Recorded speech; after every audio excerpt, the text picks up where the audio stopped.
Yeah, looks like we're at 6:01, so we'll take a time. We'll go ahead and get started here. So it's initiating the community Keeler CSD community meeting for July 16th. So then for background as well, everybody else will where everything reported online be available on the KCSD website. We have a few attendees online as well. So we have Dan White from Golden State Water Company. So they're assisting with billing and regulatory assistance for the system. And then just two other staff from BNP. So Amanda Dana, she's from our outreach team, and then Steve Spencer is our principal engineer. All right, so just getting this started, I'll just run through a brief agenda. So everybody understands the format of these meetings. Normally, we just run through a number of items on our agenda, and then we'll have a period at the end. But it's very open conversation. So anytime there's anything else further on, just please feel free to write some meeting. So just run through our agenda. So just go over administrative program. Everybody here, except Dan, I think is aware of the administrative program. I'll just give you an overview of what that is, who BNP is, why we're working with KCSD. I'll go over a bit of the work completed this quarter, and then some of the work is still underway, moving on to the next quarter, and then some background on the water system performance, some things we've experienced in the past quarter, and go over some of the water quality issues there in the moment still. And then discuss some of our emergency response. That's hand in hand with that was. We have drafted a post-administrative plan, so that's submitted to the state. We'll touch on that a little bit. That's planned for what's going to be after BNP steps away from assisting. Is that in draft form or is that just in draft form? Oh, okay. Yeah. Still far from being completed, but we'll get into that a little bit later on. We'll touch on the financial health of KCSD, look over the final budget and spending for fiscal year, and then we're looking forward to the next financial year now, beginning in July. Then we'll touch on water rate study. It was in draft form. I'm sure there's been a lot of conversation and questions about that, and just looking at billing as well, getting some feedback and seeing what's being going site, and then any upcoming activities and plans to touch on. So finish up with public comment. So just some general housekeeping to start off with. I would just ask everybody to put their cell phones on silent. You have a sign-in sheet. Everybody signed in. If anybody, nobody else on the line stepped in. But we do just encourage respectful discussion. We're all professional here, and I know there'll be a whole lot of different topics, especially around Keeler. But we just encourage as much respectful discussion as possible. And then on Zoom, said the meeting's being recorded, but anybody on Zoom, if you have any questions, comments, please feel free to just switch in on your mic. Otherwise, there's the chat feature there as well. And you'll be keeping an eye on that. So if there's any questions going on. We need to progress the slides because we got our people online. Yep. So just wanted to, since I think most people have met Steve as well, our principal engineer, it's just a picture on your slides as well as Steve Spencer, it's the principal engineer that I mentioned before. This is our staffing team from BNP, so the ones that are working on the administrative program. We work on a number of different. You have another one of those? I do. You need another? Yes, please. I see a picture, Steve. Yes. Yeah, it hasn't changed too much. It's actually Steve's birthday today, so that's why I wasn't able to make. Happy birthday, Steve. We're enjoying a beer, kicking back after this. And anyways, getting into the rest of our staffing team. So this team does work across the administrative program. We currently have 5 systems that we're administering throughout California. So Keeler was our first one that was brought on. We also have NorCal Waterworks, which is another system right up in Northern California, just 20 minutes north of Chico area. And then we have Sierra Vista Association, which is down in Delano. We also have Old River Mutual Water Company and South Burn Mutual Water Company. That's 2 small mutuals down in Bakersfield area. And then we also have Los Altos Mutual Water Company that came on recently. That's just west of Redmond, about an hour, and then near the city of Fireball. Yeah. Do they have the same problems we have? No, every system has different ones. Most of it is a combination of either management issues, but it always has some sort of contaminant issue leads into it. Because as we all know, it's expensive to treat. If it was easy, then every system would be able to do it, would be able to manage it themselves. So The site really determines when systems are able to afford those improvements. Some other systems, we've also seen management walk away and step away from the systems. It's just been too much to handle. So this is actually the most active board that we have of all the others, which is fantastic. Yeah.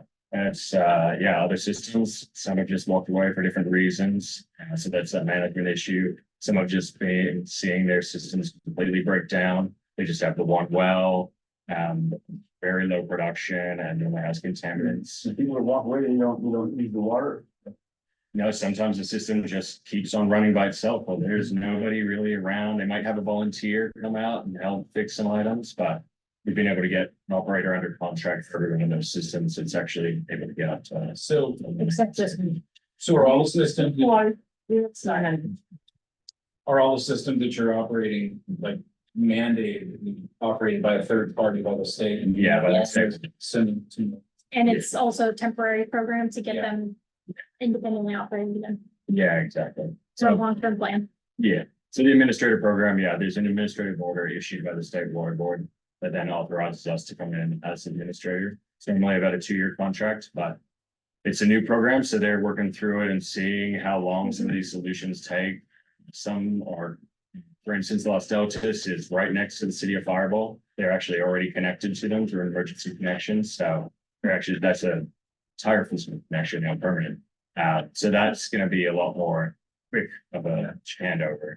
Whereas something like Keeler, this system is much more isolated, Mhm. a bit more difficult of a long-term solution there. But So I've been told this was the first one that was taken over in this way. Yeah. right, Yeah, but there were half a dozen or more that were all in process at a similar time, so. The state was working on several at the same time. so there's a number of engineering firms. I think there's 5 others presently acting as administrators for other systems. So. So it's not just us. It's not 5 in the state, but maybe a dozen in the state. Yes. Yeah, correct. Yeah, you Yeah. have to check the exact number, but I think it's potentially. Yeah, that's cool. So. Well, and then, so just on the Keeler project, so we have myself, I'm project manager for Keeler, and then we have Tanya Holmes, our assistant engineer, and then we also have Brittany Darnell as the water resource specialist. He helps on the regulatory side of things as well. Clarissa Johnson is our bookkeeper, and then we have Stephanie Ramirez, and then Amanda Downa as well, working on public affairs side. We have various teams who are working on each system. We normally have one dedicated engineer on each system, so this is the system that is working specifically. But the other people here are working on all 5, but you have one dedicated. Myself and Steve are. Amanda assists on a few others, Stephanie assists on a couple others, but we have other public affairs specialists that also. Mhm. And then Clarissa does assist with both you can follow them. And going to our sub consultants, so everybody should be aware by now. Systems are the companies that we work with, the Golden State Water Company, they help assist with billing services. They run all billing for Keeler CSD customers. And also assist with regulatory support, making sure that we're able to get everything covered with Keeler CSD regulations, make sure we're getting any public notices out on time, state schedule. We also have more water services. They are the system operator being brought on board. We did have a previous operator who was a sole proprietor, but since moved to more water services. And Dennis Gatson is their president. So that is the registered certified operator under contract. And John Bowden also assists with local operations. He is just helping us with visual monitoring of the Keeler CSD system. That is more unique to the Keeler system since this is such an isolated system. That's been really helpful having John's support on the ground. Just a number of leaks and other issues. Getting an operator out here in time, it's great having him on the ground. He's also able to take water production readings for us. So he lives near here? He lives in Texas. Oh, I need. Yeah, I think he's a block away from. Back. Oh, okay.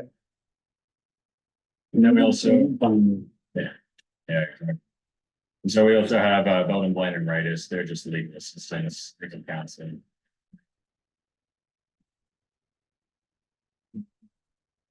And just moving forward, did anybody have any questions just strictly about subcontractors we work with?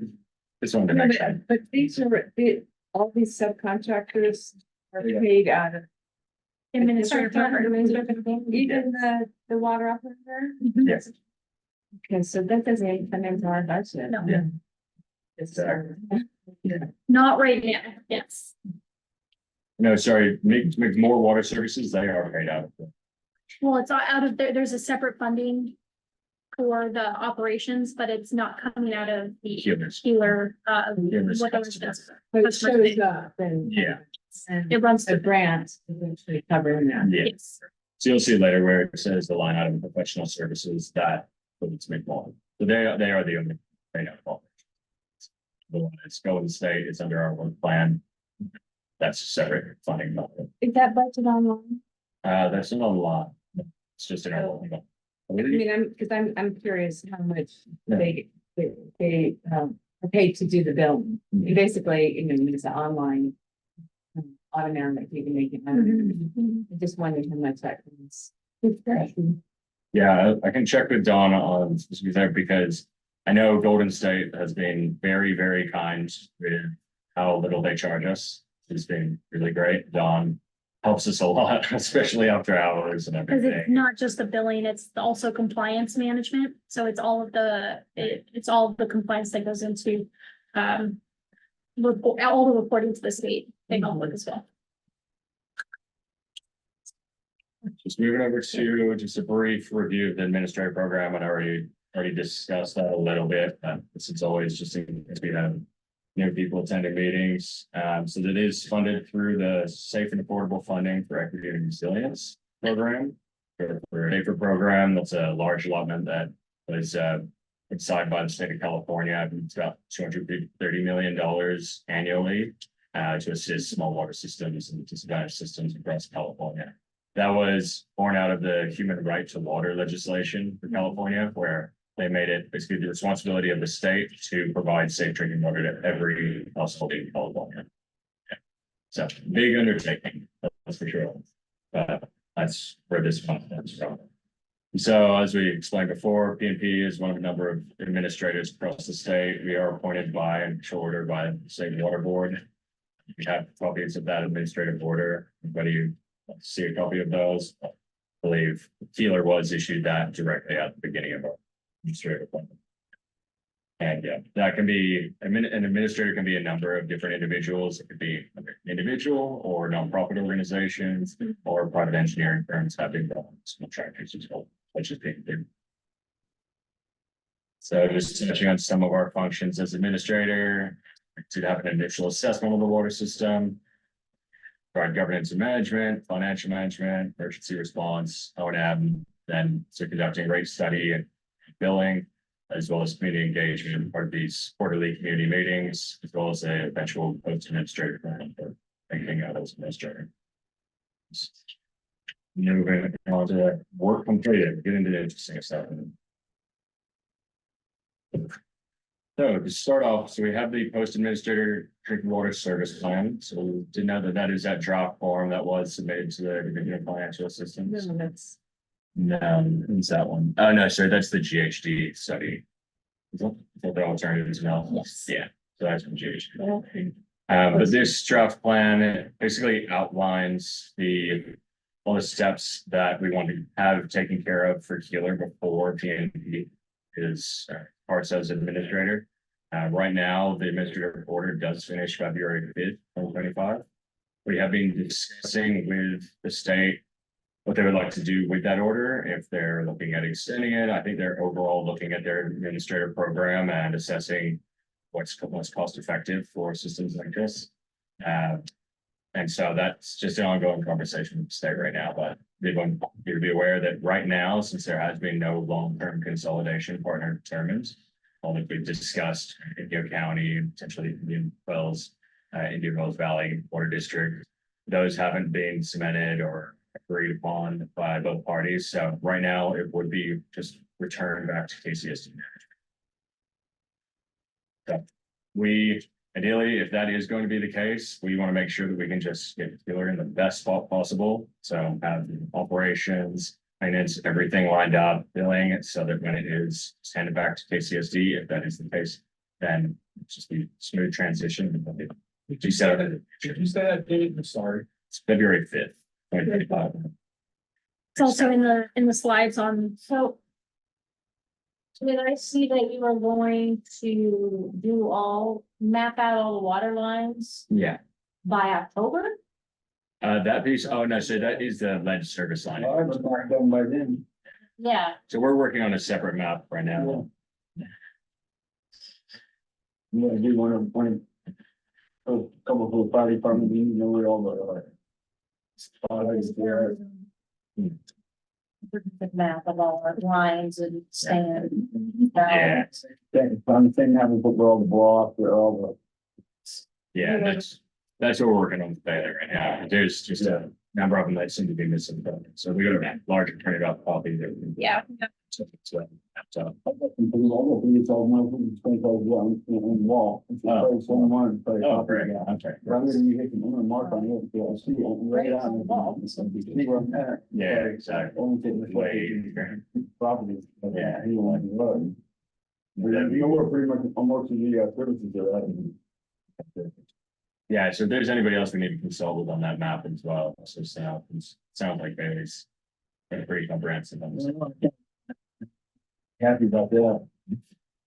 No, well, it'd be good as long as we can just get as much more done.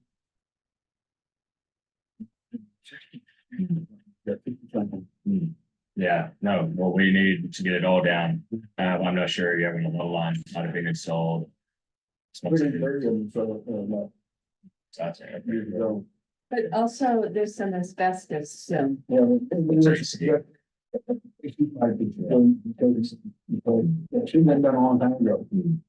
What they see a lot of the time, they just, if they're gonna replace it, they just like to leave it in the ground. Look at the pressure. Because it's so dangerous to take That's it. when the mark, connected to the water. Yeah. You have a wood drill over it. And back pipe, you know, dig it up and find, figure out how to patch it up. Those AC. Yeah. No, that's definitely an old material that we're using and like to use anymore, but yeah, they normally look to abandon that in place. 3 inch line, 4 inch. The 3 inch, these work.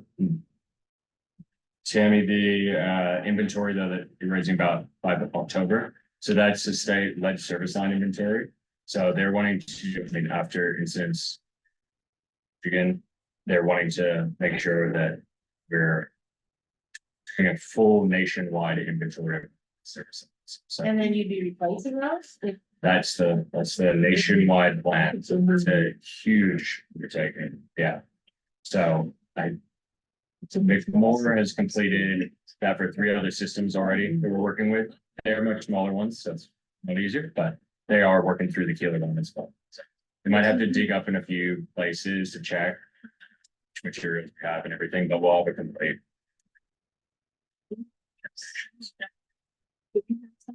These service lines and shit. They're, unless they're. Because service lines would put in at the same time the main lines would put in, and it should all be PVC. Okay. Well, I think, yeah, there's probably some bootleg there.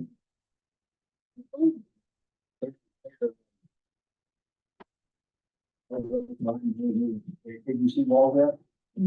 Right there, I think the 3 inch and rising there, you see the 3 inch rising, for 3 inch down. Yeah, what happened is they cut corners. Yeah. And like laws with Border. they ran, started running out.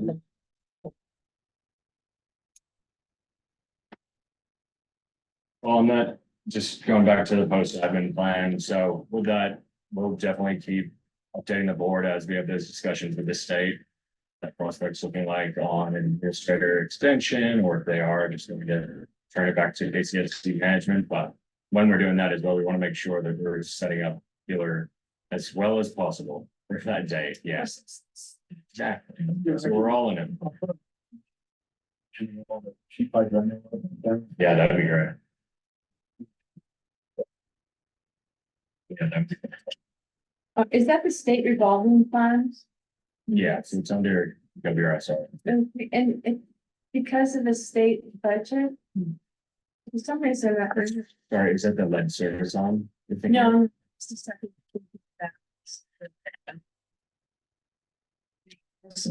Remediation. Yeah.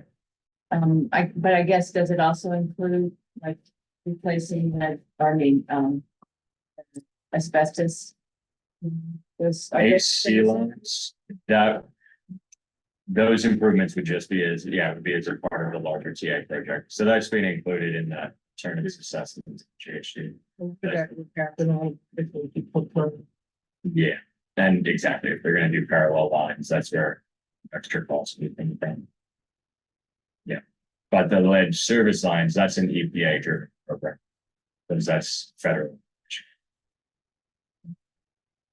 So just moving through what we're completed, so CSI tank services were out here, they cleaned the tank back on May 21st, they found it to be a really good interior condition. There's a small amount of sediment that was cleaned out there, float level reader was also installed in there. We're just still waiting on that inspection report and the video, so. So. I last checked in yesterday on it. Yeah. Which I follow. Get it. And they're very thorough, so we'll get that to you. Exactly. And then they flush the system.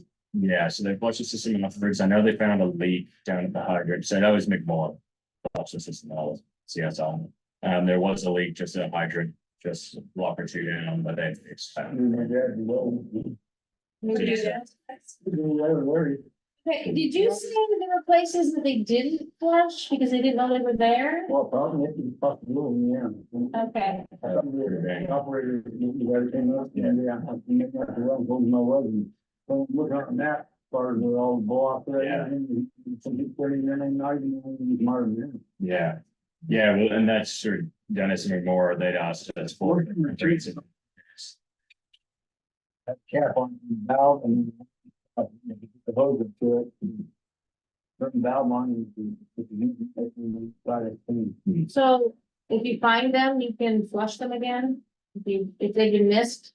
Yes, they can. There's a valve, blow it They can off. schedule to flush them if there's ones that were missed. If we can identify which ones were missed. You go down to.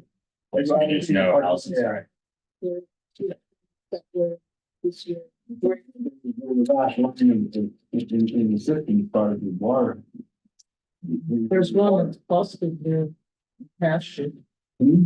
There's one that's broken in pasture. One in the, but at that house, I knew that wasn't broken for years, I put, I said, I was gonna think it one time, but, Terry, I mean, yeah, it's other stuff to do, so. But I think there has been questions about exercising the valves and what valves are working and what aren't working. And actually, I don't think, so during the time that I've been involved, KCSB, I don't think that they've been exercised since Baylor was doing the. That is something that McMorro is planning to do, but they have to get through the lead inventory first. The lead? Yeah, so that's a Okay. priority because I have a deadline. And Dennis had said they have been exercising. They're about a third of the way through at the moment, but they have definitely found a few that are just completely immobile. So they're noting those and then. Potentially. And the reason we want McMorro to do it is because they are then on site if there's an issue to fix it right away. That's why we don't want anyone else touching, trying to I exercise put the a- valve I themselves. just put a cover back over the valve in my attic and went out to feed my horse and moved off. The cover was off. And there were nothing had been done because the spider webs were still intact. So, But I just put the cover back on. Okay, yeah, And we put a cover back on over here at the KCSB Connex. So not really sure. yeah, that kind of thing's no problem. That's not touching the system or trying to exercise pipe or valves, lines or anything. It's just something tells me I'm getting up and back on. Now we'll appreciate it. Well, animals falling. Yeah. Just don't want anything. And ruin the system, especially when operators not on site. It's, seeing some leaks. What'd you say? Valve, That is, it's like 40.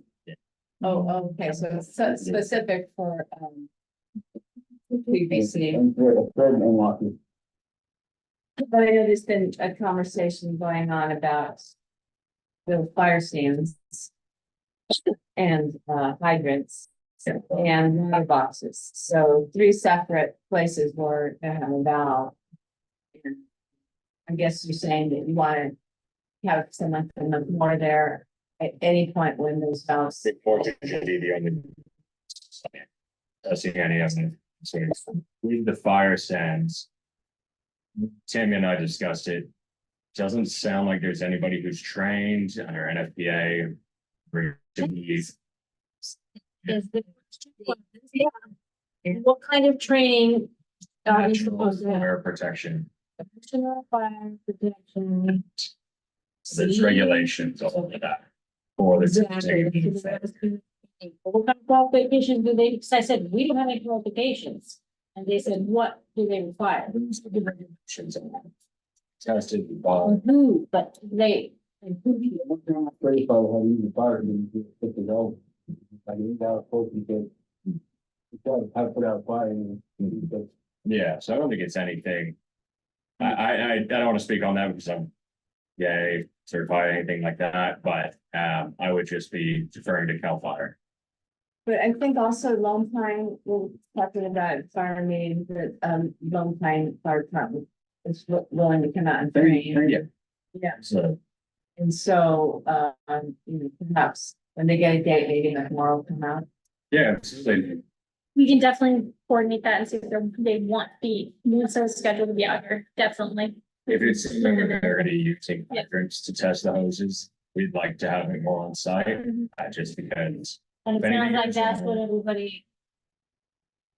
The majority wanted to do, is Yeah. test the hoses on the fire hydrants. Yes, and I kind of. It's just with the condition of a lot of the system, we'd like to have the operator on site. that was on the. Look at the whole, you turn them out down there. But we also need the training. I don't know how to hook up a hose and turn it on, so, okay, you can take me out there and train me. But you need the hose on before you turn the water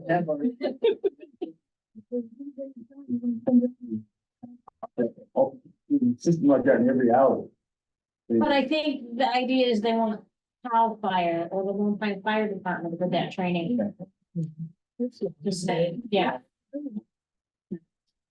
Anyway, Gives them training. well, exactly. And Steering back, yes, we'll get the tank inspection report and video, which is, as soon as that's available. Monthly bacteriological and contaminant sampling is all up today. PFAS sampling was conducted on May 22nd as well, so that was under a program completely paid for by the State Water Board. So another initiative they have coming out is for sampling of PFAS around the state. So they're trying to determine locations where that is be prevalent. Yeah, we'll have to wait and see on those results because a number of our other systems are all getting sampled as well. We just haven't been getting those back just yet, but we will so see. could you spell out, or, I don't know what PFAS is. It's per and poly. The plastics. Yeah, it's Yeah, microplastics. microplastics. Current polyfluorinated alkyl substances. Sounds good. Thank you. It's a lot easier to read. It's all consuming for us water quality folks right now. So with PFAS sampling, if there is PFAS found to be prevalent at Keeler, that will become something that need to be monitored quarterly. And I hope, Yeah, but you. yeah. Yeah, seeing it in a lot of areas across the state, potentially from a lot of fire retardant that's been used in the mountains. Now, in particular, like Arrowhead Way, they've been seeing a lot of it. That's what they're investigating right now, trying to find the areas across the state. For your information, we did have a hazmat incident on 136 today. Oh, good. Near Bill, But that's what the road was closed for. yeah. DWP truck. Went off the road with a trailer. I don't know if it's diesel fuel. It's not near us, but So that road is actually also, you came the right way. Yeah. The No, it's direction nice to see. took us the right way. Nice to see that road's all repaired. Yeah, it's a truck and it's still. But diesel, well, I think that it was diesel fuel because I think they had just put fuel in our generator. So, and, but they were headed that way. So they went down to BWP or somewhere at the center and then we're headed back. When they went out. No one was, badly injured. That's good. Yeah, the winds are pretty high drive. But. Yeah. We go to, yeah, some more of the sampling. So the arsenic and manganese samples were taken on May 6th. So the most recent sample for arsenic is showing at 79 micrograms a liter. So that is the primary contaminant with the maximum contaminant level is a 10. So saying that's significantly high still. That is slightly up from the previous sample that had been taken in. So it's a couple months before, about 3 months earlier. It's about 10 or so micrograms higher. Then manganese is read at 92 micrograms later. And that is still a secondary contaminant, but very closely.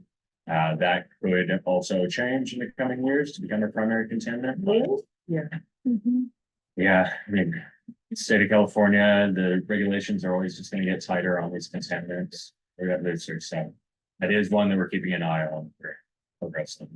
I thought it was odor and fog. Yeah, so manganese, I have to check what their categorizations are. Thing. I mean, it's a micronutrient. Yeah. Yeah. They got something to do. It is Sean, it's regulated as a secondary contaminant right now, just for aesthetic reasons, because you get discoloration and that kind of thing. It can also accumulate in pipes, but there is some health effects science going on, and it very well could be regulated as a primary at some point. So there's some evidence that there are health effects associated with higher manganese levels. So a little bit is necessary, a lot is not, is kind of the idea. Yeah. Thanks, Tom.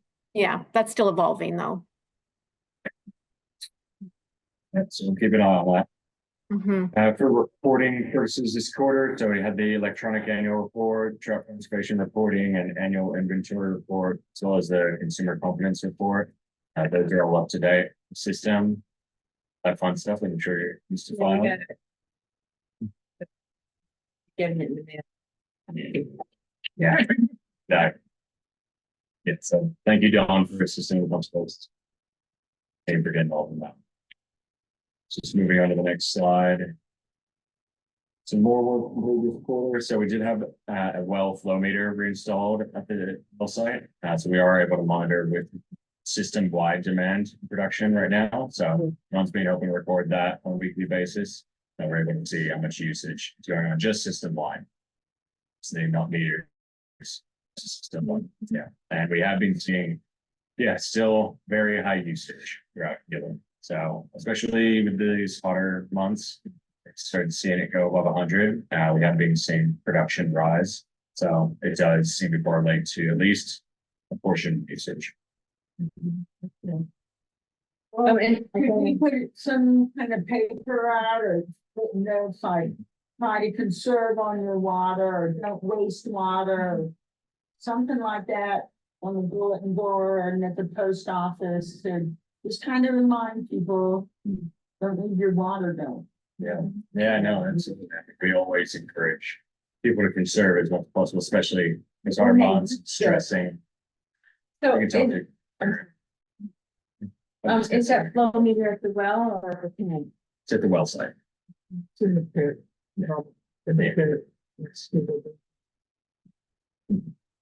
And did you Yeah. know that Great Basin was missing, well, it's at 30,000 gallons. 30,000 gallons?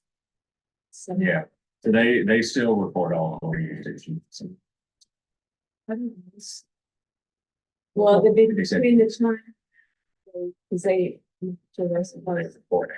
yeah, and June third or something like that, wasn't it? Yeah. Right. Or, no, when they went back to, report it, there was 30,000 between the time when they last reported.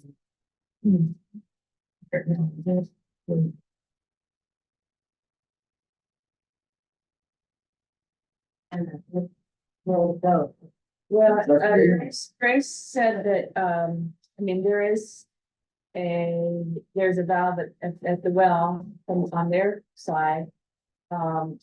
That someone would either need the key or they could have the fence, but But it would be something like somebody turning on a valve and letting it run, is that? They think it's a tank or something. It's a They series just came of and took it? tanker trucks. Oh. Wow. it would be a series of I mean, or- Yeah, you can't. It's a lot of water. No, Plus, we have a tractor.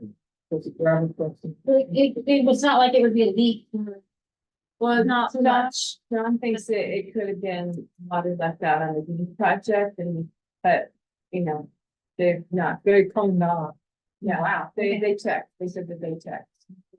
So that is a lot of water. Did they notify you? Yes, they did.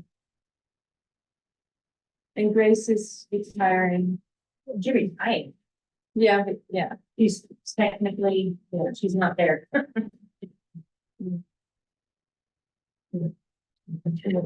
Yeah, we'll follow up with that. and we're keeping our eye on. it. Yeah. That's right. Yeah, she's the last of the old crew. Man. Just moving through the valve exercising and maintenance, so we discussed that a bit already, but more is moving through the system, exercising those valves. Yeah, they're about a third of the way through. That was our update a couple weeks ago, so see, and just be monitoring that situation. As I said, they're logging any global valves there in place to repair. Yeah, just a kind reminder to everybody to please to make more for exercising all the valves. It's easier that way for all of us. You all just want to keep the system together and as little repairs necessary as possible. And if there are, then having the trained operator there who's under contract, especially for liability reasons. We'd hate for anything to happen and somebody get hurt as well. And then, yeah, we also touched on the lead service line inventory already. Yeah, February 16th, the state that have to have that inventory into the state water board. Actually, the EPA. Big Moore is going to be investigating all those service lines in the coming months, so they will have their McMoore truck sitting around town already. They have badges and vests recognition. They may at sometimes have to go slightly onto people's property, but do their best to just notify anybody who's on as well. What they just need, they're just investigating the service line here and there. See control.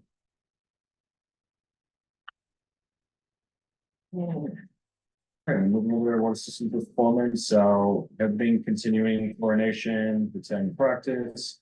Does anybody have any comments on that? I don't know if you've noticed high levels of chlorination or anything, or have been going into. I'm, Pretty consistent. Consistent, good. I don't know, usually when there is something, then we'll get calls. We haven't gotten any calls. I haven't, did you guys get any calls? And we already touched on some of the contaminant sampling there, yeah, so you'll just see arsenic was up a little by 18 grams since February, and manganese was up a little more as well, on 19 since. Then just going through a little timeline here, so we have had a number of line breaks or just loss of pressure in the system over the past few months. And just going back to April 27th, I know there was a leak just here on Sarah Porter Street. It turned out to just be, I think a homeowner was changing out their water heater and repairing. McMoore was called out, but they were able to talk to the owner. All was okay. It didn't end up being on the system side. Maybe there was a wiring issue that was reported at the tank and it disrupted the pump a little bit. And wiring was just wrenched a little bit and it's able to be continuing operation. The 18th, there was a bit more significant of a pump failure, the 10 horsepower pump. Electrical also had to be adjusted then. So we have been seeing just an ongoing trend of some electrical issues there. The monitor might need to be replaced. So we are having an electrician come out assess the system, seeing if they do need to in fact place them on. Since then, we haven't really seen any other, like, knock on wood, other electrical issues at the pump. So we are still gonna have somebody out to get a good look at it, see if anything needs to be replaced on the monitor side. Well, on May 24th, as everybody would have been aware, that was right on Memorial Day weekend. Chlorine injector did blow off. There was some calcification there at the injector. Water had gotten pretty low that day. It was a Friday before. And so more was called out. They were able to get out there that afternoon. So more coming out right on the long weekend, but they were able to get the repair all taken care of, and the chlorinator was replaced the following week. That calcification is just going to require routine maintenance, the operator making sure. Then on June 6th, we also did have just a report. John let us know that there was a hydrant leak that was reported after the flushing. That one just around the corner here. It's a small leak, but more got out and fixed it up straight away. Then July 2nd, we did get notification just of that one resident seeing valve key to start exercising some valves. So that's where we did get that notice out. Really just have no residents touching valves. We've gone over that enough. But thank you for posting the notice as well. Then July 13th, we did have that line break just last week. It was from the vehicle just going over the meter box down here in town. So there was a brief loss of pressure there. We had Golden State got a call that it had been a hydrant. I had also heard that it may have been a hydrant. It's just a meter box. Communication was just a bit lovely because we were notified by a few different people hearing different stories. So glad I reached out to John on Saturday, and we got me more out to site within a couple hours. So they're there the same day. Yeah, I think that they turned off the water to the system. I think it was down for a couple hours. Yeah. I got down to about What's 8 that? feet in the When tank. they found it. Everybody was looking for. When they did it off. I think it was, oh, sorry, Brett. They had to- Yeah, they did. That's what everybody. Yeah, you were looking for it. Yeah. We got, figured it out, and we got a map of all the valves. That they put in that whole area and we're trying to go where, and it's an old blueprint of the actual system, the valves and everything marked on it. That would be tough. I just haven't had a chance to go through them all yet. But none of these, the tank didn't get dry, so none of these required us to do a drink, boil water. Well, we're not drinking water. Yeah, that was the thing. It is technical, or so the do not drink order is already still in place. So that's where we discussed reissuing it with Dawn, but since that is already in place for the last and I don't know, Dawn, has that already been reissued? Or are we going to send that out again? I know we've been discussing with DDW. I know, yeah, anytime there's a loss of pressure, we should issue that notice. I think, and so I would consider it in effect at this point until we get a couple of samples back that are negative for coliforms. I think it's a little bit of a funny situation because I know bottled water is provided and we don't recommend you drink the water anyways because of the arsenic, but technically, whenever you lose pressure, you're supposed to issue a boil notice. Of course, we don't want you to boil the water either. So it's a little bit of a funny circumstance. Mm-hmm. Anytime you open up the system, require a leak or anything like that, it's been chlorinated. At that point. Yeah. Yeah, so McMoore has come out and taken bacteriological samples as well. So just waiting on results for those as well. We're waiting for results. Yeah. Right. So even when the notice is technically lifted after this event, it's important to maintain a system that's free of bacterial contamination, but the arsenic is still there. Hey, Yeah. Hey, Don, a question on that. Sure. If they've got water in the tank, they're not really going, what's the limit on loose pressure though? Isn't it 20 PSI or less? Isn't that the limit? Well, that's a judgment call. And if we didn't lose pressure, I mean, if the system still had some pressure, even 5 or 10 PSI, then the boil order or the notice is not required or necessary. I think I got a call from a customer who said there was no water. Okay, But it would be restored in a bit. So whether it's from the tank or from a valve in the street, if there is enough folks out of water for, and there's no defined period of time, there's a little bit of a judgment call, but Right. so in all, I think so what they call these are precautionary notices. And so we're not saying anything is wrong outside of what you already know about, but we want people to be aware. And just as a reminder, you shouldn't be drinking the water. Oh, the upper end of town runs out of water faster than the bottom end. I'm one of the last to lose water. Yeah. So And that is- it's depending on how long the pressure is down. Right.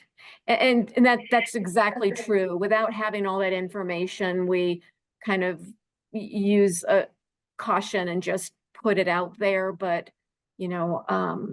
it's not unusual to have some parts of a system lose pressure and other parts not. So we recognize that. But at any rate, we'll get, once we get some samples back and collected, back from the lab, then we can lift that notice. Although, anytime you have another loss of pressure, you should, consider that. Again, I know that you have had- to drink bottled water is Yeah, at any but- rate. So Had a lot of dust, so there will be a possibility of cold or positive just from all the buildings together. sure. Mhm. So I know there's been a lot of, been a number of leaks or issues there, cross border, but being able to get more out in a timely fashion. I know some of it can, a lot of them are accidental, some are just the infrastructure, it's caused useful life, and also just need to be replaced. But they are being actively worked on along in section as well. For the emergency response section, we do ask that everybody, if there is issue, please call that old state number, since that one is 24/7. I did hear them drawn on Saturday, but I was in town and missed the call for an hour or two. So I'd hate for any of those to not make it to the entire team right away. It's after hours and weekends. So we really encourage that emergency number, and then I know Karen and John have a direct line. It is on They're very nice. So They're very polite. basically, even if you call me or Hamish, it is recommended to also call the emergency number no matter what, so that we get, better turnaround time and the incidents reported. It has my speaker on and then it's all been recorded and you can send this text. Oh, wait a minute. All right. I'm not gonna do that. And that'll make sure, by calling that Golden State number, that, as Tony said, that'll make sure whoever's on call for more on weekends as well, they'll get out here as soon as possible. If there's an notification, it's as quick as possible. And all indications are that they have been able to respond, considering their big spend. Yeah. But yeah, I would say they. I did have another part there just about 10 minutes conversation with Keeler Fire. I don't know, does anybody have any questions about that? I think that's it. Shifting just over to the post admin plan, we've also already been jumped forward to that before. So we have submitted that draft plan to the State Water Board. We're waiting on feedback on that at the moment, but there's still a lot of loose ends with what the long-term solution is going to be for Keeler. Is that going to be treatment? Is that going to be a new well source? Is that going to be managerial consolidation somebody as well? So still actively working on that. We are gathering in your county input as well. Public Works has been, a lot of people have been away at the moment in the past few months, but they also do have hesitations about Gimwell's or district taking over management of the system, just being between two counties. So we're having ongoing conversations with Public Works. well, consolidation is still in talks. And yeah, we've touched on it before and your background as well. We've had conversations with Inyo County about taking over management of the field water system. And they're just stretched really thin as well. They're already managing, barely managing the systems there.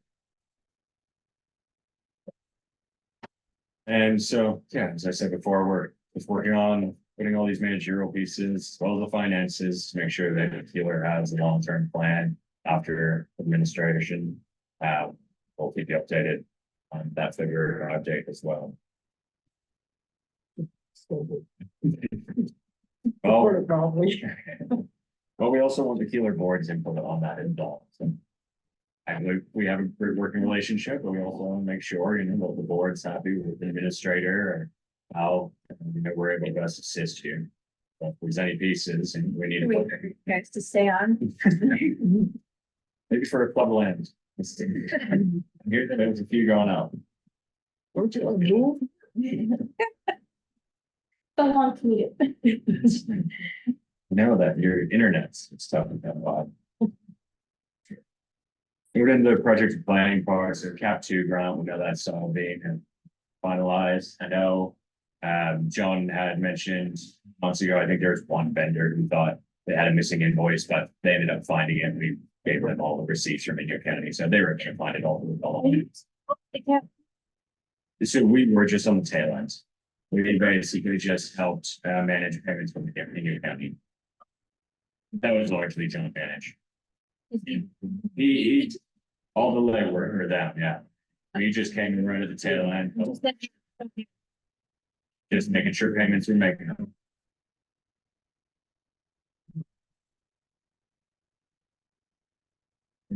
Two. Then bottled water program, I just want to check how's that been running the past few months. It seems like Hazel Richfield's been really on top of it. Great. She's got. Now I'm glad to hear, and yeah, they've just been continuing with the once a month. I'm sorry. Oh, I thought you were raising your hand. Okay. Sorry. No, I think once a month is fine. It's been working well. Good to hear. I mean, it's a lot to lug, but when you're done. But are they delivering it to you? Yeah, if you want to. Yeah, so they are doing the delivery. Yeah. Yeah, I actually texted the phone number that was given to have it delivered this one. And it worked? I don't know yet. What's else is saying? I know the next bottled water delivery is in 2 days, Thursday. Yeah. So glad you guys all went well. So that contract does go until end of September this year, 2024. But we are working on it to extend it until end of next year. The state is on board for that as well. We're just working on a budget right now with our CIC. Once that's given over to us, then it should go through pretty quick. So all the water's gonna come here and we have to come get it, or are they gonna deliver it to our? So they currently have it at the local storage shed there, but if you want it delivered to your home, our CIC can have it delivered. I think they've been delivered. They should be checking in as well. If people were receiving it in the past, they normally check in if you want it again.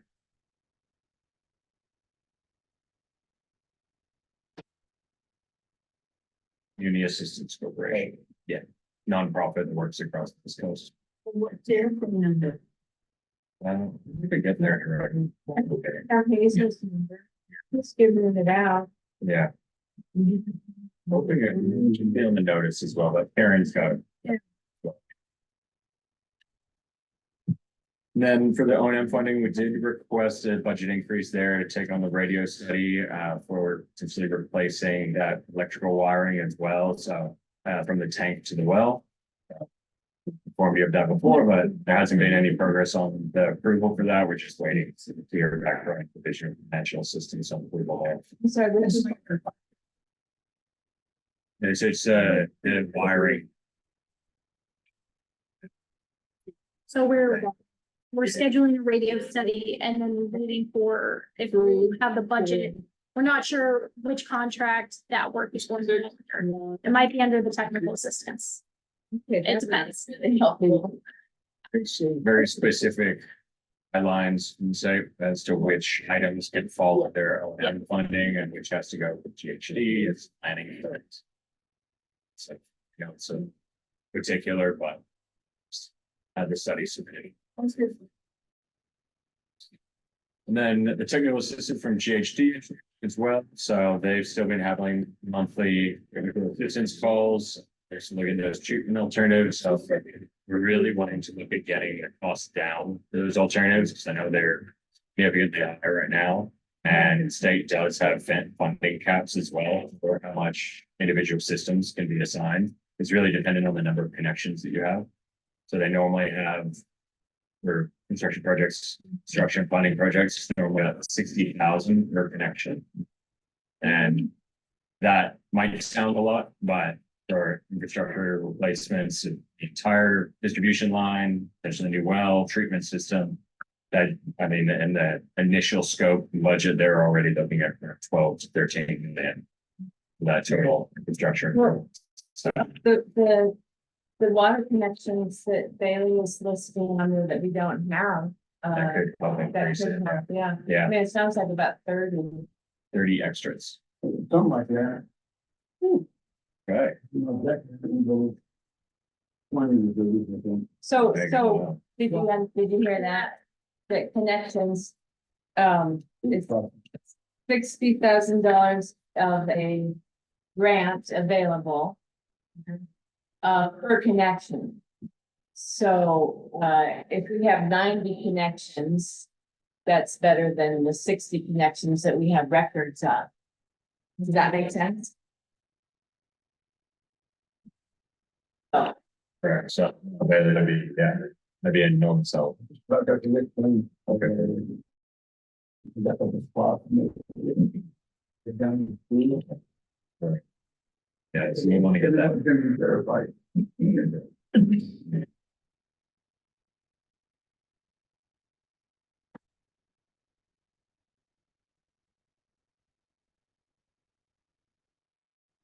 HD is incorporating that into their new drafts, the comments.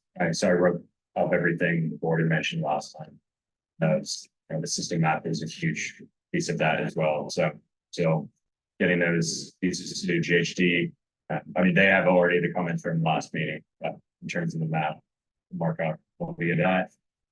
Anybody have any other comments right now, just on that alternatives analysis? I didn't, I mean, I thought, so you went over the meeting. Yeah, the recording. Uh-huh. That's or I think it was 2 meetings ago. I think it was. Yeah, Mhm. yeah, no, I went through the whole recording and there. Pass that along. Moving forward to financial health system. So as of yesterday, I just got a new agreement. There was a cash balance of about 87,802 for Keeler. We did, and from the state, they did have a freeze on repayments.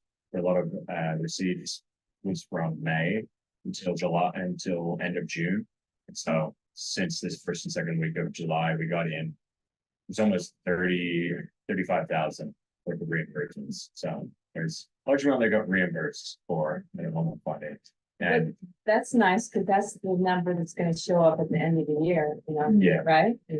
Year in here. no, so the year end one will be on the next page. Yeah, I know it's tricky because of the timing of the things. So the year end.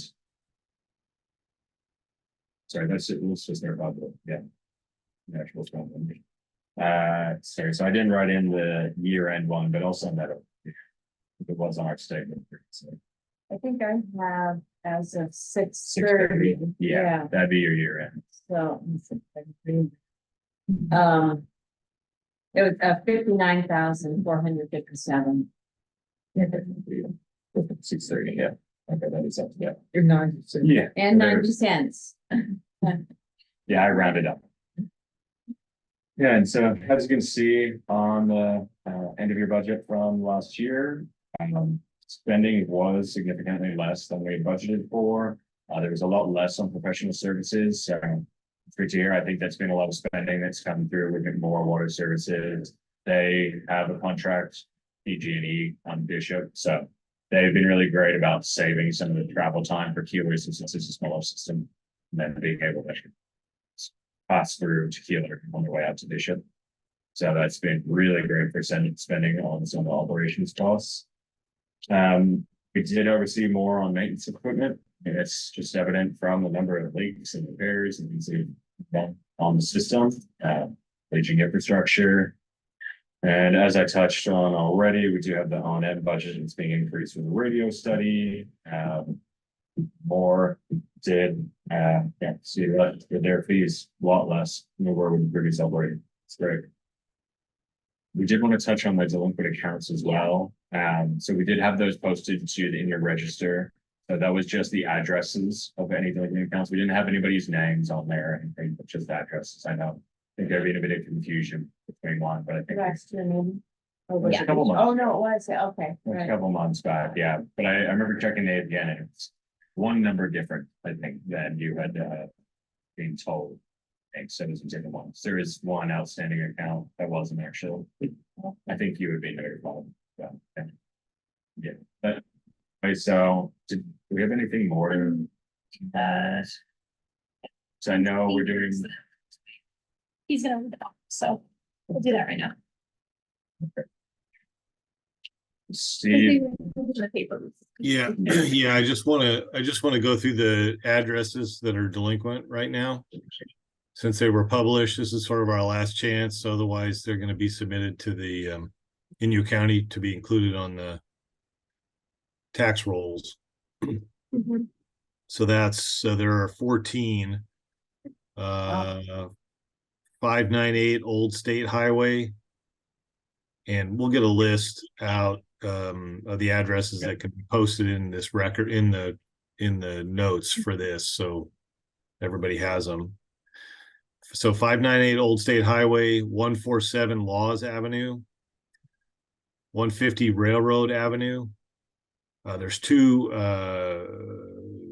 parcels there at the same address. Two APN numbers.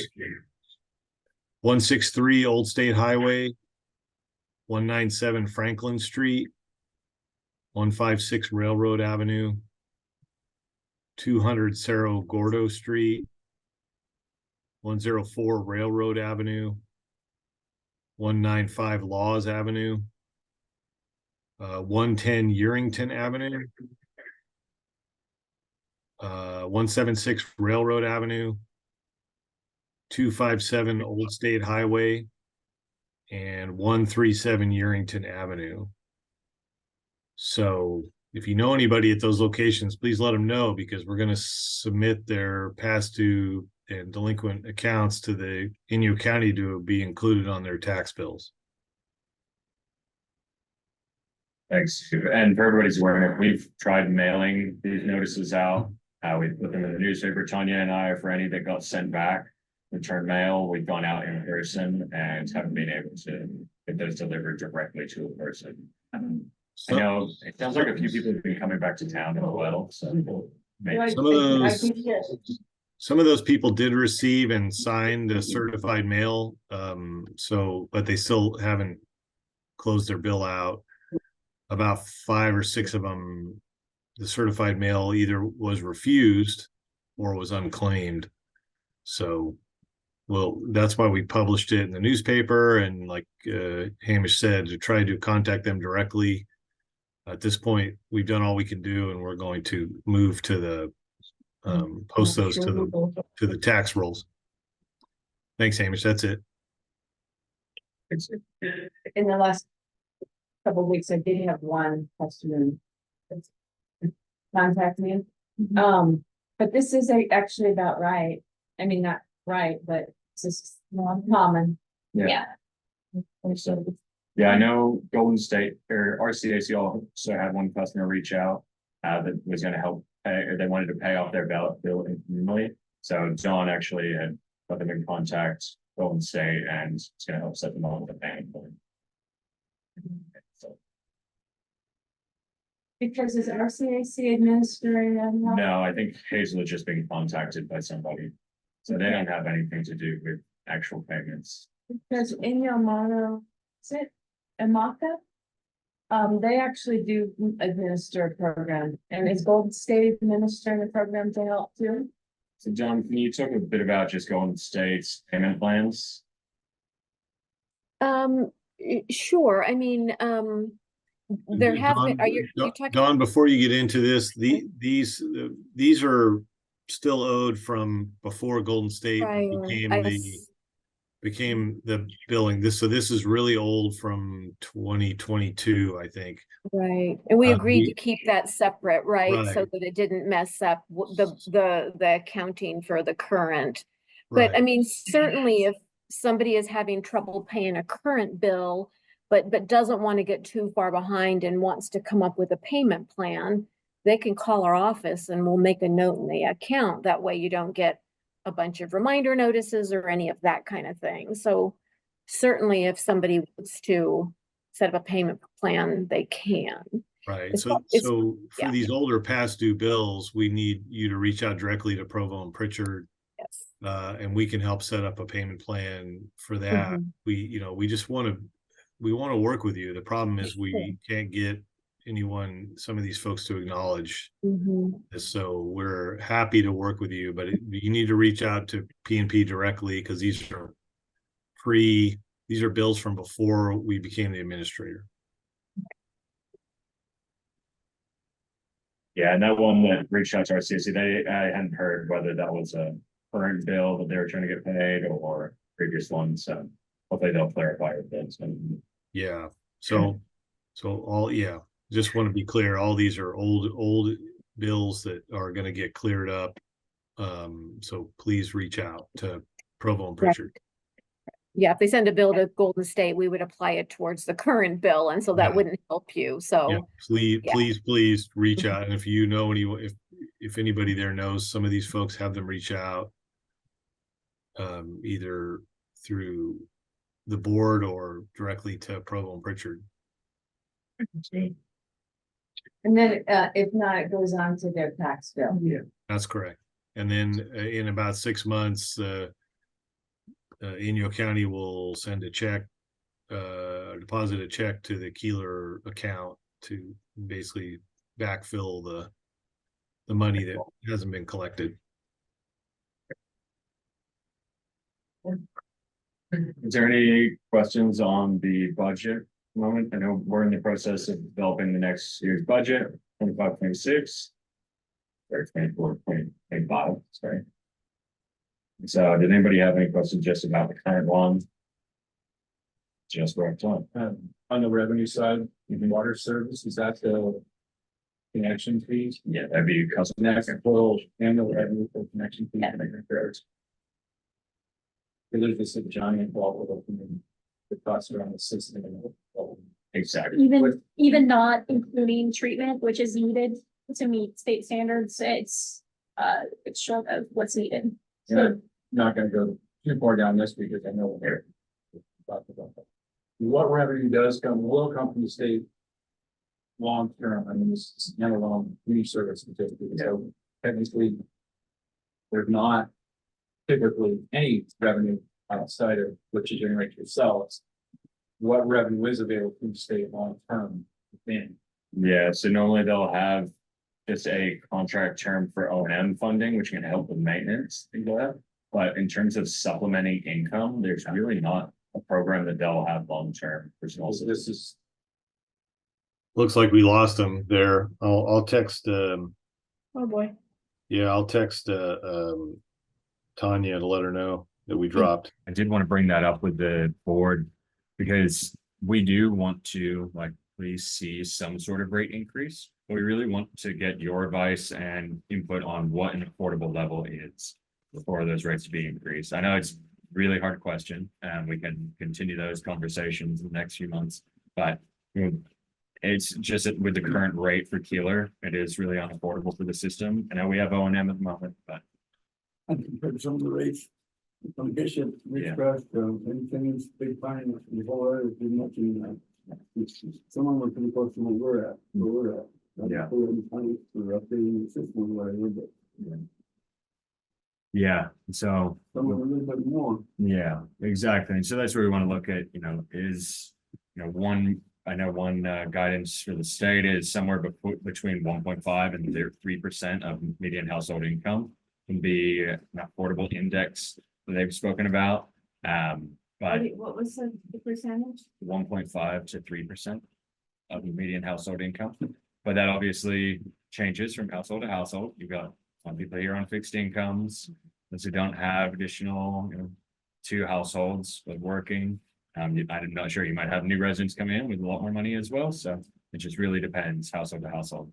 So, but that 1.5%, that would look around at $55 a month type number, or I'm not necessarily suggesting exactly that, but we really just want to get the board's input over the next few months on what you see as affordable. Keeler the best, so you make sure if there's going to be any increase that nobody likes seeing water rates go up at all, so. But it is for the best of the system. They do raise rates a little bit. Normally, every system raises them on average about 5% every year. Some more, some less, but we do definitely see at least 5% increase. The Title 22, what is the wording on that about affordable water? I have to check. I was looking to try and find that.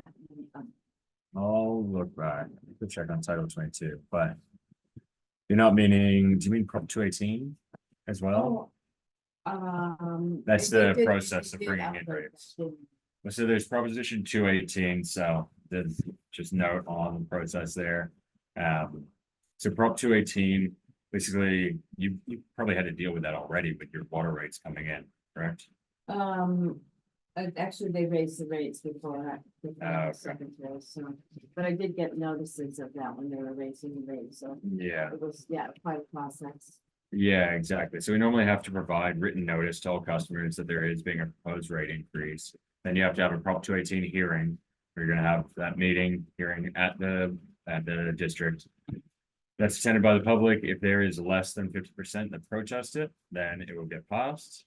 If it isn't, or sorry, if more than 50% reject it, protest, then it would get struck down and there would be no rate increase. So that is written in the law that has to be the process that the district follows, and the CSD applies to directly. So any rating, The board can't raise the rates. not directly for a CSD. For community services. No percentage, there's no. No, any increase, they have to go through Prop 218. Yeah. From the higher population of the district. They have to be given the opportunity to have input, yeah. So how far down the line are we looking at before this maybe $55 a month happens? That would depend on the board at the moment. We can implement it as quickly as the board would like to, any rate increase or as gradually. But that's where we want to really put it into the advice of the board to get your input before you move forward with anything. Because of course, if we try and set a rate that's totally unaffordable, the whole town will come out and reject that anyway. So it's no point making enemies of everybody. I think the rate that we put out there in the study, I think gave a lot of us heart attacks. Yeah. No, exactly. And that's what we're trying to communicate as far and wide that this is purely information. If they wanted to look at that true cost, and that would be the rate that was calculated if that was to create significant enough reserves for capital projects down the line in order to pay for treatment as well. With an operator. With the operator, they would have the Yeah. correct treatment classification to operate that system. So that increases costs as well. I'm confused. You're asking about the $55 rate, which is not $240. But you're saying they could do it as quickly as possible. Well, then you said 50% of the residents can't protest. We could begin that process. Sorry. We can begin the process. Yeah, we could bring that. Oh, you We have can't to- implement the 50. No. Okay. Sorry, yeah, we could start the Prop 218 process. But if the point is that there's not enough community buy-in on a rate increase matter of some what it is. amount, then we could spend the time to do it, or we something we buy-in. How we can pay for electricity? Not. And stay in the Right. system. Yeah, figure out that fine line, how much. Yeah. Yeah, exactly. So that's where we want to readjust this rate study as well to now look at what is an actual affordable number for Keeler at this period of time. Because The state will want to see at least some level of rate increase as well, just knowing that the system is doing its best to help provide for the system and support it. It's just, it's always a difficult number to come up with. Just want to make sure that we're getting the board's input as much as possible on that stuff. Right, and we need the community's input. Yeah, Mhm. exactly. Do you have any figures as to like other communities like Ridgecrest and Bishop, what they're paying a month? So we do, Well, There's a we do couple- have that on here. That's what this graph is showing is some other nearby communities and what they're paying. And so some of them are paying $75, Right, $78. yeah, I know my friends in Ridgecrest are paying a lot more than $55 in the summer months. So, My question is, when you say treatment is included, what does that mean? Right, so the operation and maintenance costs for future treatment are included in these rates that were calculated in the study, 2025, 26. That's, So oh, I see. it's Oh, just okay. theoretical that There's some other if communities. treatment were to be installed for arsenic and manganese, When you say treatment, what do you mean? centralized treatment. So Meaning- green sand We are filtration, or it could be a dual media filter. Filtration So the system. opposite, I'm good with that. That would be. So, what the current proposed plan would be to do a dual line system and only treat the water that's being used inside the home. And then having a separate irrigation line for outdoor use. And the back flushing is going to go into that tank and it's gonna be a low enough concentration. So Yeah. you've got a system. That's the suggestion. So, And so you're including that as part of things, so everybody will get two lines, because remember the whole issue of why it wouldn't work. Because you couldn't get people to all do the same thing in their households and go through this routine. So Filters and stuff it- like that. It's impossible. It'd have to be a system wide. so it's gonna be, it would be a system-wide update and it would be the system would install the new line and there would be a new connection. That's one of the little technical questions. So which of the two waters do you measure? We would have to, I believe the recommendation is to meter both. Say again, We would meter both, you would meter both, yes, because we wouldn't and want, then you would have different rates for the one and the other, maybe? it probably, I think the suggestion is the same rate. We wouldn't want to encourage using the non-treated water inside. But that hasn't been decided yet. I think a reverse osmosis, it changes the filter every 6 months. I'm gonna tank. Water comes out of the tank. It's not really difficult to install it. And I found out it's difficult to maintain, so it's the design of how that thing's put together. Well, I know there had been that pilot study that had been done years ago. Yeah. Keeler as well, of having RO units installed wide, we could tell you about it, but the state won't fund that as a long-term solution because they need 100% compliance. Ah. For everybody. So they could still, you get it, it's still the client could default and not do the right thing, change the filter out, so which is why all the timing thing is and alarms. So if everybody, potentially when that pilot study be done, if that was community-wide, I'm not sure on the relations of that pilot study, but it's been scheduled, but yeah, we'd love to just be able to install an RO unit in every home, but the state has to be able to guarantee the clean water is going to their. yeah. A really human situation. It's taken care of. Correct. Correct. All right. Well, we'll be having discussions on this. Sounds good, yeah. And we'll get some more comparative figures of what all systems are kind of paying around, because yeah, just from the systems that we work with, there's some in that $75 range or one up in Northern California, but then we have ones that come across that are extremely low and 30, 35 as well, but they come up with similar issues. that Actually be able to maintain the system. But really just wrapping up, so our next meeting will be on Tuesday, October 14th. So let us know if anything changes on the board schedule for then. The next water notice is being, next bottle water delivery is this Thursday, the 18th. So we have our contact number there for Golden State Water directly as well. And then Karen, you also have my direct line, but then my office line is also on the last page for public comment, but just wanted to open the table now as well. Board. Is it public comment? Yeah. Yes, Good, I have a comment. and then we also have a form if you want to write anything as well. Either is okay. Oh, no. Yeah. Okay, my public comment is this, we just heard about this big water spill, which they had in the beginning of God. And we were told by several people that you guys, or whoever is in charge of this, that you were not allowed to touch and close off the water. We have to wait for 3 or 4 hours while it made this huge hole in this huge part. Is this true? Am I hearing the wrong thing? And then somebody actually went there and closed it off because they didn't want to wait 3 or 4 hours. So I want to know what's true and not true. Yeah, so we've been instructing people to not exercise any valve, not work on the system in non-times of emergency. Start with emergencies because John Bowden is on site and he's worked on water systems with us. Myrna is a certified operator. There's just a liability concern that if they're not under contract with the water system, they come and shut something off. So in emergencies, I mean, I would say that people have to do what they have to do to shut the water off.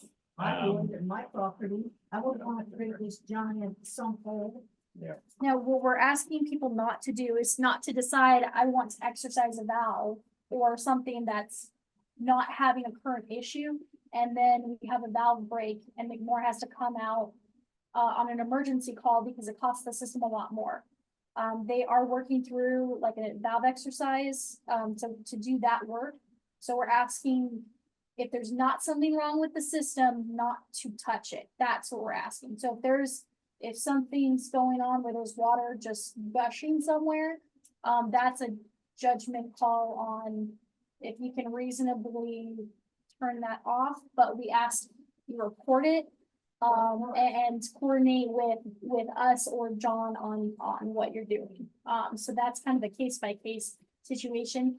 You can make it worse. To a certain point. Yes. Once it reaches your property and it's your line going directly to your That's property, Charlie, yeah, you're. that's our business, right? Yeah. Yeah. In our case, the valve that belongs to I have it somewhere, Yes. but it's kind of- was made of steel and of course rusted, Yeah.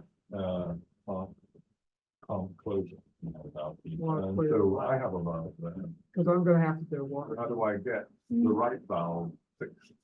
Yeah, and that, in a time of emergency, I would say, contact us, we can be in contact with John Bowden as well. This isn't an emergency, it's just, it needs to be a It valve. just needs to be a valve, This this valve needs to be, installed. and I don't know where the line comes from, by the way.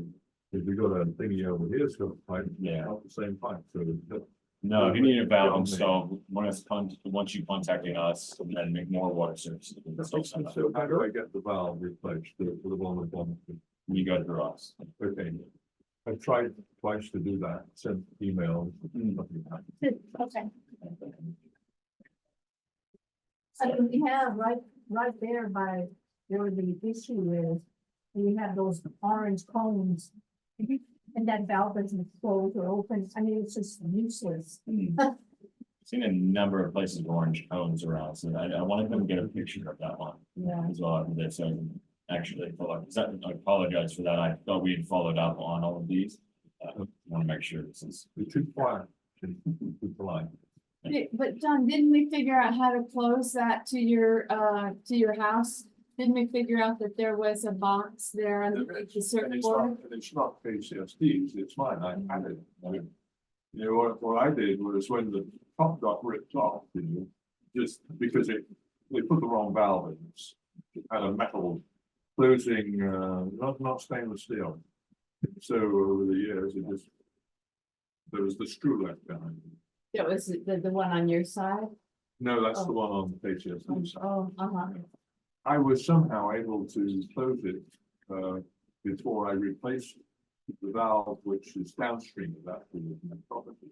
And then I closed that and opened that valve, and I wasn't able to change its position because it's totally.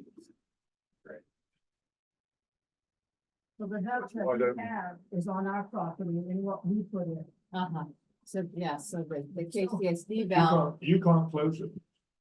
you appreciate big point. Mhm. And it's important to us that you be able to. Absolutely. Oh, yeah. I mean, I remember that issue. Yep, that's because you remember seeing my arm down.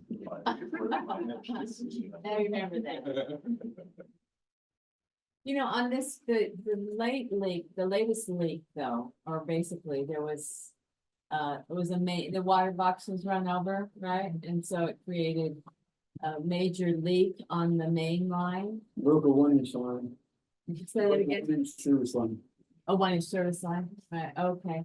And so my understanding is that Bailey looked for and John looked for a valve that they could isolate that.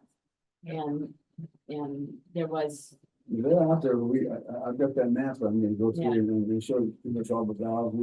We probably missed one somewhere or didn't get one closed all the way. Yeah, that's, or it's stuck open, yeah. Well, most of them, all the ones I worked on turned, or turned. they turned, Okay. but I don't think some of them have turned enough. So at that point, they closed the system, they turned the system I off. understood Noah went over there and I was able to shut it down. Is it, cause I think they shut the water down for the town. Oh, okay. And then they waited until the pressure went down, Ah, so they could, do the repair. okay. But it felt like, I think John Dowden, you know, is our local emergency person, and we're supposed to contact, Golden State. But in a situation where there's water that is Yeah. just, you know, gushing, we need to be able to turn it off. Yeah. And, you know, that was, I think that basically they worked as fast as they could, and then McMorro came over from Bakersfield to do the repair. You know, I think we were without water. Why do we have somebody coming all the way to Bakersfield? That is so stupid, when you could go to East Ridgecrest, and it's an hour and a half instead of 2+ hours. Because we do not have a certified operator willing to service the system from Ridgecrest. That's the problem. You can't get one from there. To do the regular operation, no. We can't, Because there's not enough people. because there's not Pick 'em up. someone willing to do it who owns that sort of business. Yes. We had approached, water operators in Bishop as well, close by. They weren't willing to. They're either one-man shops, just weren't able to manage all the regulatory and maintenance side. Oh, Give us a- yeah, I can see that. We have an So- epidemic in the area of short staffing for everything. So it's not an issue of somebody coming out for a one-time issue. It's somebody willing to do the full operation of the system who's a licensed operator. That's the problem. Okay. I wondering. Yeah, no, And- we would prefer to have somebody. And that's why for the normal operating work, they have a contract in Bishop already. It's very cheap for them to come do the weekly work that they have to do to stay in compliance. What is expensive is when they have to come out outside of those normal trips. If someone's like touching a valve and it breaks, and then we have a Saturday emergency call, that's expensive. Yeah. So if you have a valve that's an issue that either we need to get on the schedule to get replaced or looked at, we want to do that work while McMorro is on site and it's not an emergency call. Okay. That's the goal. And you want a certified operator that's covered Yes. by a system that has liability insurance. Yes. All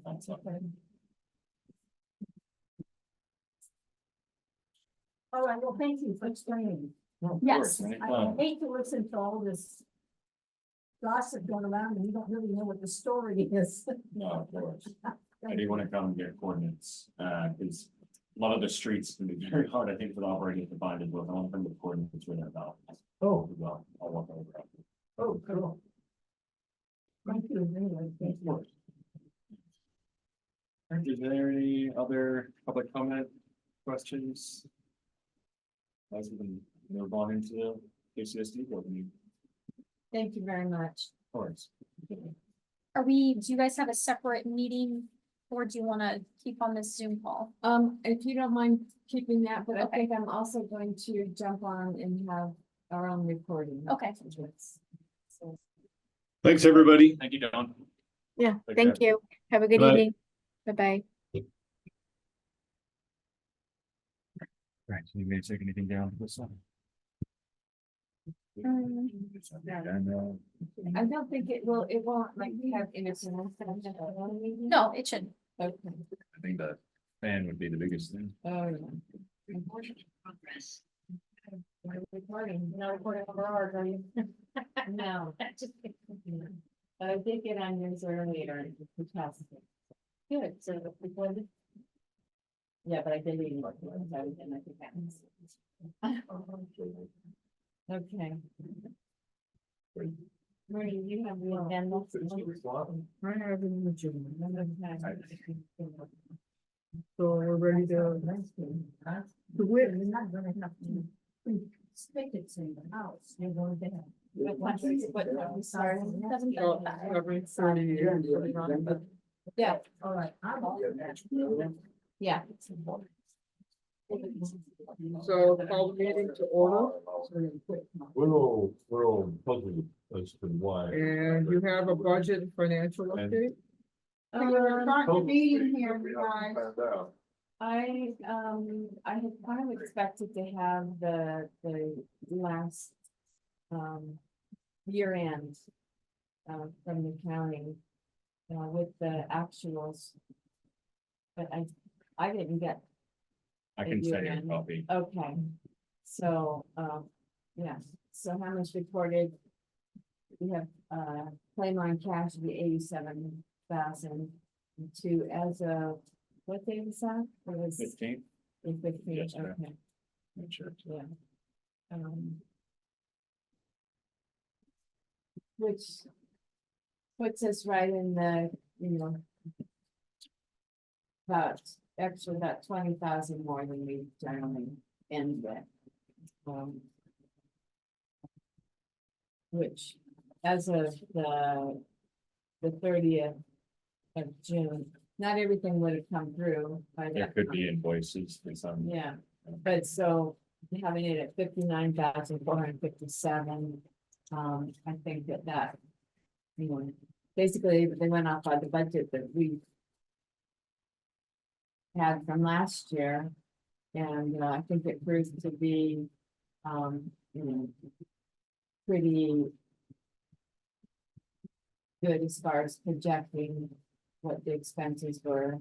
And with the grant for the water operator, it came out, I think it came out pretty adequate. But it's interesting to look at the 6-year, 7-year, actuals, because they have fluctuated a bit over the year. I was looking at that. Yeah. I mean, Well, here's a copy of the actuals if you want that for the, do you want me to take that out for you? but I was looking at, in 2022, we made $325.17. So we really were operating as a nonprofit, and we are basically an enterprise, and just keeping the water flowing. So it's really interesting to look at it from a professional point of view. Well, there's a minimum reserve that for an operating system that you want to have for emergency situations. And so that's, yeah, but you guys have like had that. It's just been, And actually, the way we got that surplus was a grant from Great Basin Unified Air Pollution Control District. And then we just kept that surplus, but we haven't, so that's the actuals if you want that for your minutes to include if you want. which And then you does, can still send it. yeah, but that does bring me back to, we never did get approved to have someone that would do minutes for KCSD. Is that still something you guys need? Well, Or, we have recordings of the meetings. yes, But, and we don't make any decisions because we're not administering. But I do think that, you know, and okay, because we should be having minutes being posted online for your guys' meetings too. So, I think some of those we've sent and if you guys want to approve those before they go up, but we are posting those minutes online, or they should be getting but posted. from your meetings. We should also be having your guys' posted. So part of that is we need the recording sent to us from you guys so that we can post minutes, or you guys want the minute to do them yourself, that's fine. So, at the point where they said that we didn't have the funds to have someone do our minutes. So we offered, if you send us the recordings, we will make the minutes and post them. We just need to get those recordings from you if you have them, because okay, so you need to just send those to us. Do you? Provost and Pritchard, yeah, Okay. because Okay. That's public meetings. We have budget for that. yeah, it's probably less feasible to hire somebody to do that than to just do it under our contract and Yeah. you know, it's very small amount of work that we're compared to what we're already doing. So, Right. yeah. Well, we did the administration previously for $3,600. Mhm. Yeah. Here, Yeah. But no, I mean, we did want to know what it costs to run a water system. Okay. Basically, the realistic, amount, and that's what you're helping us with. One of the things. But yeah, I think that the budget's in line with what we've done before. And with this is a lot of money that's coming from the state, or a fair amount, to fund an operator. Because like our funding for secretary is actually secretary treasurer. It covered both positions. Mhm. So it's like, well, I know I got $350 a month for that. I got 400. What? Yeah. And I was getting 100 a month as operator. So, but I mean, that's not gonna happen again. No. Neither one of them. Mm. So, yeah, I think that, you know, looking at the finances, I think it's reasonable, and if we can to get grants, to get the system, you know, up to where we don't have arsenic. But we can get an operator. It sure would be nice to have someone local. Mhm. But we're gonna need help. yeah. I know, I've spoken to John as well about somebody who might be being certified D2, T2, who might be moving to Darwin in the coming months, so I don't know if next year, that might be something that John is interested in, but we are actively looking as well, especially if Keeler is gonna be managing, it's KCSD is gonna be managing the water system again for next year. We want to make sure there's as affordable of an operator as possible. I don't know if they might be interested in doing a few systems in the area, because that would be ideal. And covering a number. And those retired DWP people. Yeah. Who may be maintaining their certificates, Yeah. certifications, yeah. Yeah, I know, that's all I've got. Anybody have any more comments? So we have an update on the RCAC bottled water delivery. I think we already went over that. Yeah, People seem to be. It's getting to be a regular thing. People are getting their bottled water delivered. Are you guys getting delivered water? Oh, you have, that's right. Yeah, but we're gonna probably get some this time because we're running low and just in case, it's nice to have a little bit there. Right. So we'll probably be over and get some, really good. right, so. We would do what, every 6 months, maybe, or 8 months, I don't know, very often. anything else? And the well water level data report, Right, so, at first it appeared that our well. The water level had dropped, so the first figures I saw, that came from Great Basin. It looked like it had dropped 4 or 5 feet, but after talking to. I didn't get to talk to Grace.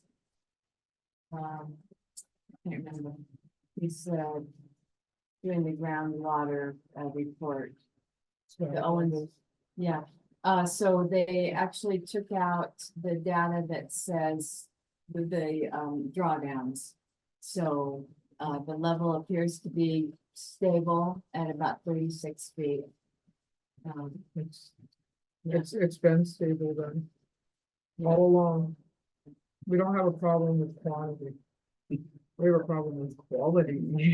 So anyway, we will be getting the groundwater study from, that one's.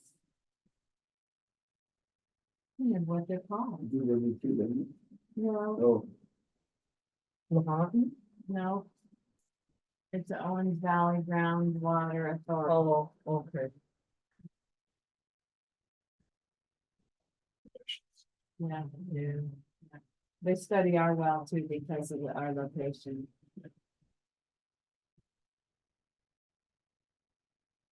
And we have already talked about the rate structure report. Is there any more comment or information? You guys need to make a decision whether you wanna go forward with that. We'll have to think about that. It has to be on the agenda. So, then the agenda for your next meeting. Yeah, and And I It will should definitely- find out. yeah, Mhm. I think we ought to make sure that people know that they need to give input and also what their options are. I mean, Yeah, well, we can always have it on the next agenda and then, keep.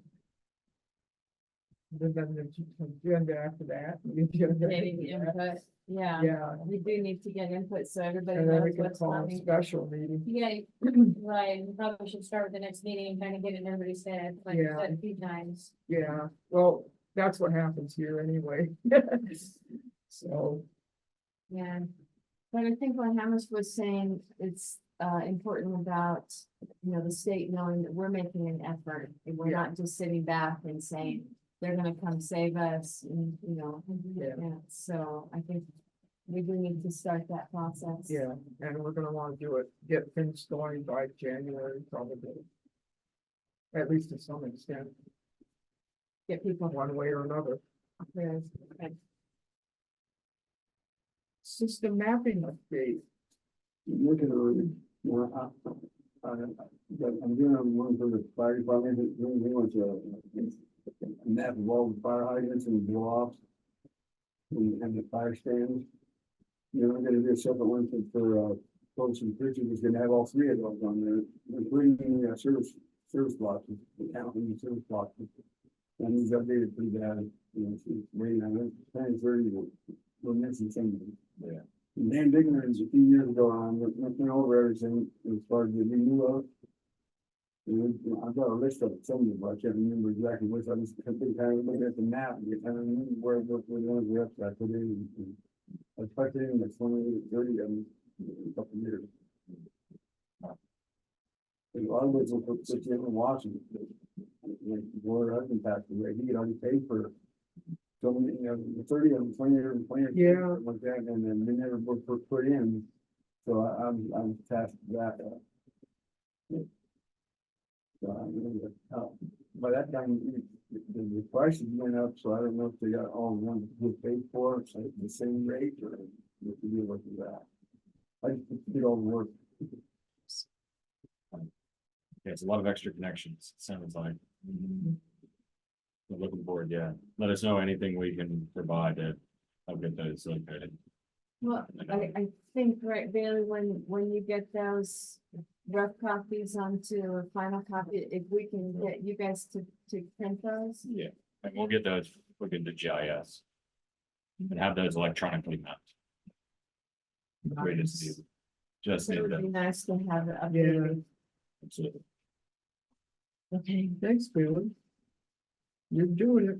You gotta find the right, records first, and that's no Yeah. problem. I finally got on the science over there and found some maps that I didn't know if anybody when you passed the border, they didn't know about.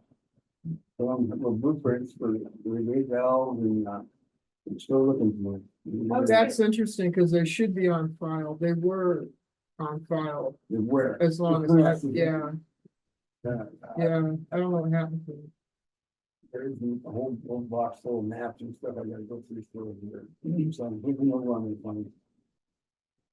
But even the blueprints might not be right because. But No, they've been where I changed. know, Yeah, where I put in, I can kind of correlate that with what I can see on. yeah, Just in, yeah, some of the original blueprints had a bit of artistic, that's why I go around and verify it, and one Yeah. that I write down.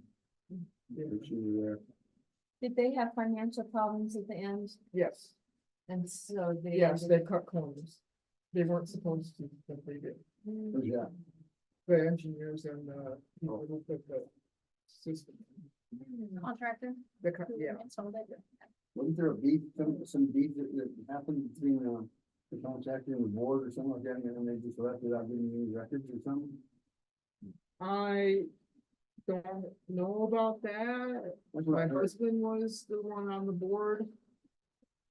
He was the last surviving member of that board, actually.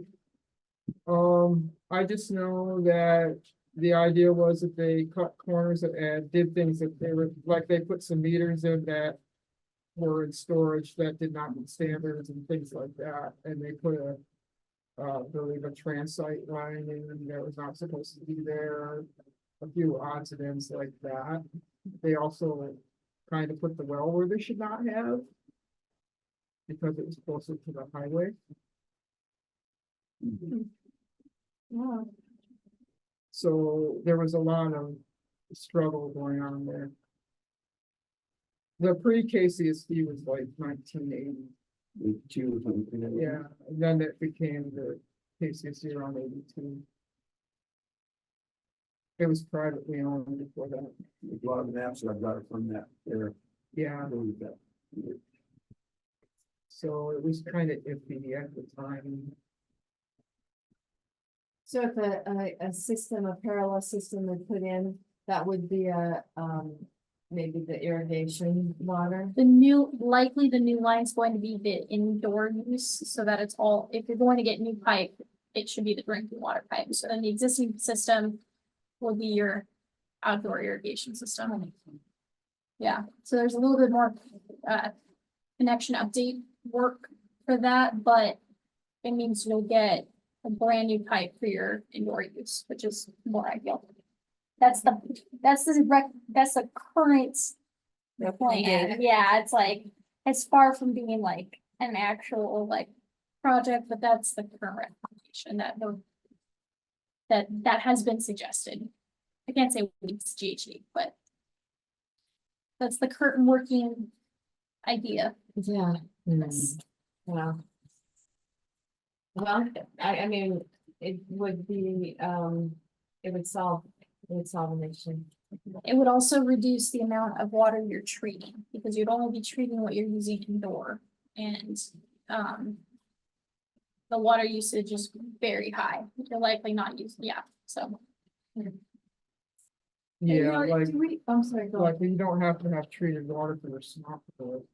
Or shower or. Yeah, No, that's coming in the house, that was coming, Yeah, it's too much work to try to differentiate between shower and your sink, so indoor, outdoor use is what we're looking at differentiating. wow.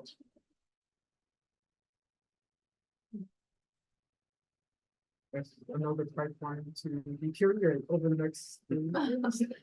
Yeah, The infrastructure, it wears out. it does. And then also, I mean, I like that they consider testing for another well. See, if- Mhm. well, that's expensive too. Mainly the distance for getting it to town, yeah. We have a well, because that's where we're really trying to determine where locations of wells around we can actually sample are. Because we've been told that there might be some private wells and so-and-so has good water, but actually locating the well is we Yeah. get. So if you have any locations for wells, we can get a sample. Yeah. And we need owner contact because we need to sample those wells, at least for the general area if the water is actually. Contact the manager at the. Dolomite? Dolomite. Yeah, if we could sample their well, that'd be really helpful. We heard there's one out. There is one out Yeah, there. there's. Several are monitoring all around, you know, we used to monitor the ground level, but I don't think you get that information or not, but Where? you get anything. They have wells. Most of those, I think, are near the lake, shore, so they wouldn't be any good. There's one right also, go, that's what they're going, right? Yeah, the best option is the one from Dolomite. So, done, And did you have the number for the GM at Dolomite? I don't know you don't? who's there now because the Dunn people sold it.